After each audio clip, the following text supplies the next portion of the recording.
dans un contexte international marqué par de grands événements. La seconde intifada palestinienne et l'invasion américaine en Irak. Frédéric Vérel place l'origine du mouvement dans un processus qui le dépasse.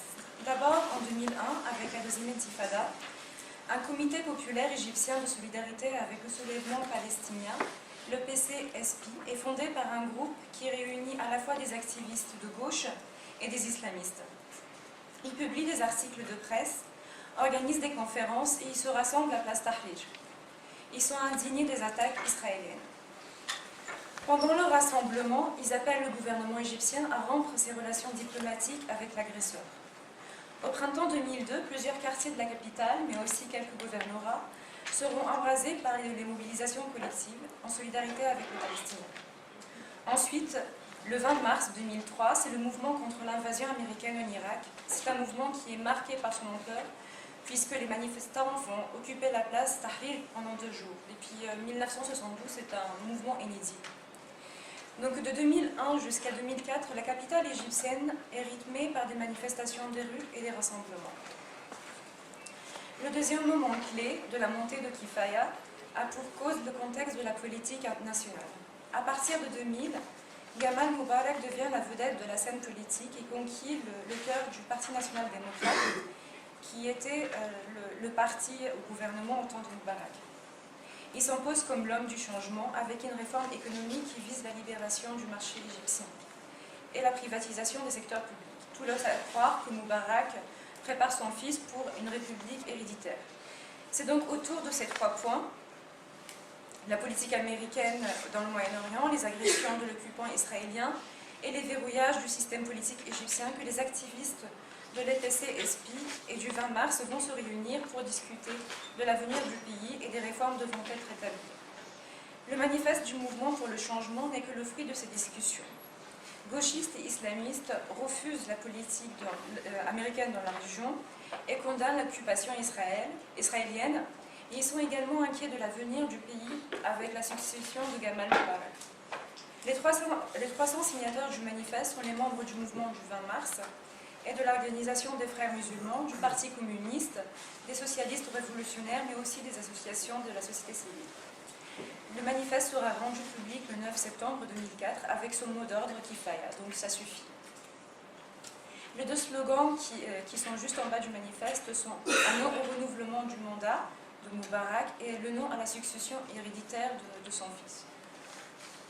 Les pères fondateurs de Kifaya sont pour la plupart des étudiants des années 70. Ils proviennent de 2 courants de l'opposition, à savoir la gauche nassérienne ou marxiste et la tendance islamiste. Déjà à l'époque de Sadat, ce groupe condamnait les accords du Camp David et la normalisation des relations avec l'État hébreu. On trouve parmi les pères fondateurs Menahem Abdel Fattouh, qui est membre et ancien leader de la confrérie. Il est connu depuis les années 70 pour son activisme dans les mouvements estudiantins. À côté de lui, on trouve un Kamal Khalil, qui est un communiste vétéran et qui a créé le Centre des études socialistes. Il est connu aussi pour son engagement politique depuis les mouvements estudiantins de 1972. L'originalité de Kifaya réside donc dans la diversité des tendances qui la composent. Si on fait le bilan de Kifaya, il n'a duré que quelques mois. Il a commencé en 2004 et on n'entend plus parler à partir de 2006, forcément à cause des répressions de la police. Il voulait aussi un changement essentiellement dirigé vers la politique. Il réclamait surtout des réformes institutionnelles dans le régime Moubarak, mais il n'obtiendra aucune réforme, surtout avec le succès de Moubarak au présidentiel de 2005. En plus, Kifaya n'a pas pu amasser un soutien populaire. Le discours de Kifaya est resté entre les intellectuels. Il a eu le souffle court, mais il a impulsé une dynamique nouvelle dans l'espace public égyptien. D'abord par l'expérience. Les modes d'action de Kifaya, qui se traduisent dans une confrontation directe au régime sur les lieux publics, permettent à toute une nouvelle génération de prendre conscience de la réalité du régime sur lequel ils vivent. Au sein des manifestations, on trouve surtout du gène de la faculté du Caire, de la faculté américaine du Caire et de l'université du 6 octobre.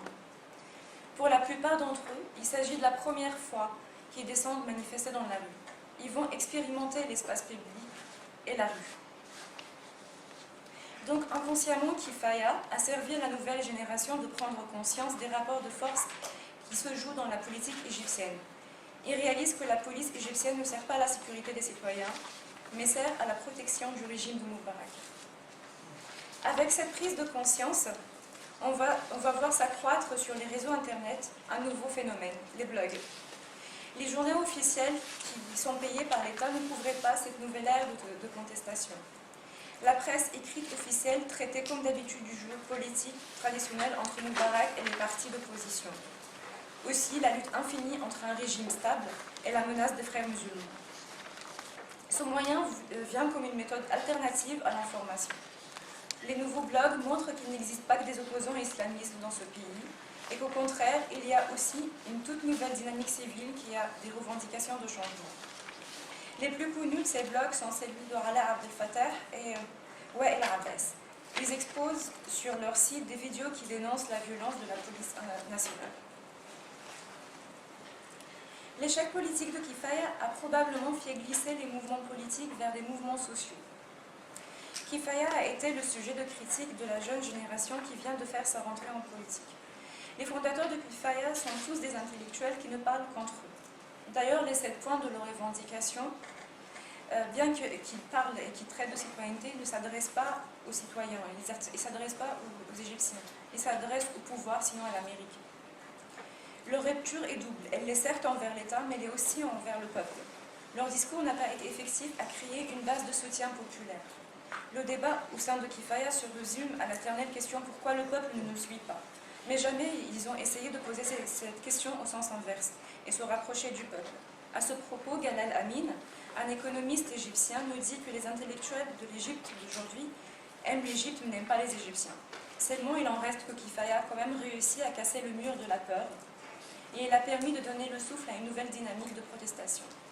Dina Shahata, sociologue égyptienne, sépare les mouvements sociaux désignés en 2 phases, l'une politique et l'autre socio-économique.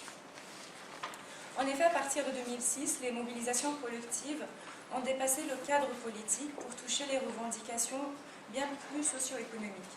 Sarah Benefissa nous trace un très bon panorama dans l'état de résistance dans le Sud. Sans le savoir, le mouvement pour le changement n'a pas réussi à reconfigurer la politique du haut, mais il a aidé à propulser une conscience nouvelle dans la base. À partir de là, on peut peut-être parler de la naissance d'une société civile avec des réels acteurs locaux. Seulement, la confrontation des idées sur l'espace politique n'est pas idéologique. On ne lutte plus pour des idéologies politiques, mais on s'unit sur des thèmes universels comme les libertés, la justice sociale, la non-violence et la dignité humaine. Selon Liliane Mathieu, le succès d'une mobilisation peut pousser d'autres acteurs sociaux pour leurs propres revendications. Les échecs également de la première mobilisation servent d'exemple à ne pas suivre pour les futurs protestataires. C'est exactement ce qui s'est passé avec la nouvelle génération d'activistes. Ils n'ont pas suivi l'exemple de leurs aînés, ils se sont concentrés sur les revendications sociales qui touchent une large catégorie de la population. Le groupe 6 avril illustre le meilleur exemple. C'est un groupe qui est créé sur les pages de Facebook et devient solidaire avec la grève des ouvriers du textile de Mohamed Kobra et il lance le slogan « Reste chez toi ». Et finalement, ces grandes grèves sera couronnée de victoire.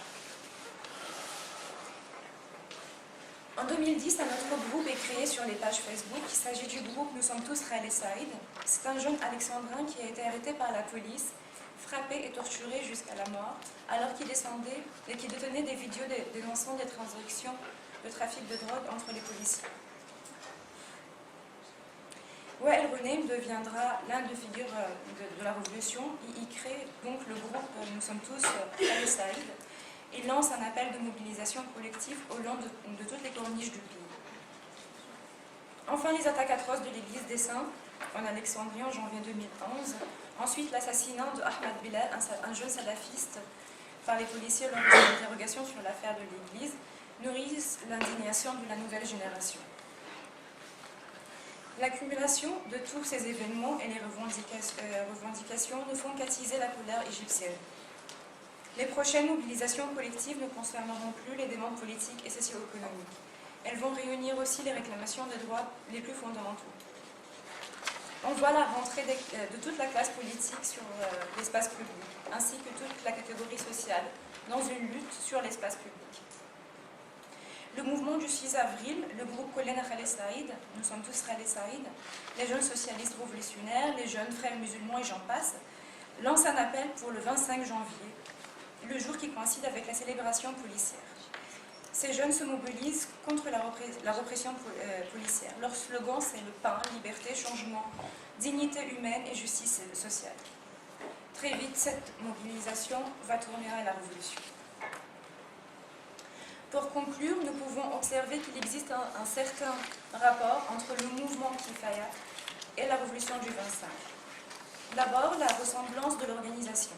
À l'image du manifeste de Kifaya signé par les activistes de plusieurs tendances politiques, l'appel à la révolution lancé à l'initiative des groupes de jeunesse était aussi hétéroclite. Au moment de la révolution, on va se créer une alliance regroupant tous ces groupes ayant appelé à la révolution.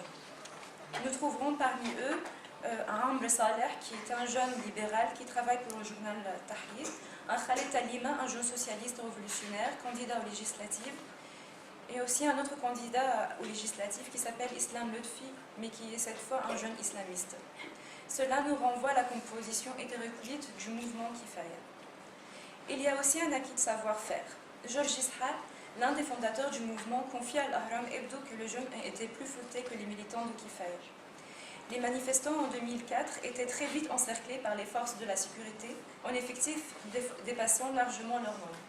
Alors que la nouvelle génération a utilisé une stratégie de mobilisation complètement nouvelle, c'est la marche collective. Ils se réunissent devant un seul point stratégique, mais il y a un dynamisme dans le mouvement. Les jeunes arrivent sur la place Tahrir à partir de plusieurs quartiers du Caire. Aussi une transmission politique qui s'est établie au sein de Kifaya. Dans un entretien avec Amr Saleh, un membre du bureau de la jeunesse de la Révolution, celui-ci insistait sur le rôle de la transmission. Je le cite, « Nous ne sommes pas nés comme des mauvaises herbes, nous sommes les enfants de Kifaya et ses fondateurs. Nous sommes les enfants de Abdelwahab el-Messiri. » Abdelwahab el-Messiri est un penseur marxiste. Enfin, les jeunes de la Révolution ont dépassé les horreurs de Kifaya. Kifaya demandait un changement radical avec des revendications politiques. Les jeunes, à leur tour, avaient des revendications radicales qui concernaient la politique, l'économie et la dignité humaine. Rappelons-le, les jeunes, lorsqu'ils sont sortis dans la rue, ils ne demandaient pas le renversement du régime, ils demandaient du pain et de la liberté. Ils criaient « Père, mère, frères et sœurs, venez le rejoindre ». Ils s'adressaient au peuple et non au pouvoir. La rupture au peuple faite par Kifaya a été corrigée par les jeunes. Ils ont réussi à construire un soutien populaire. Merci. Merci Caroline Barbary.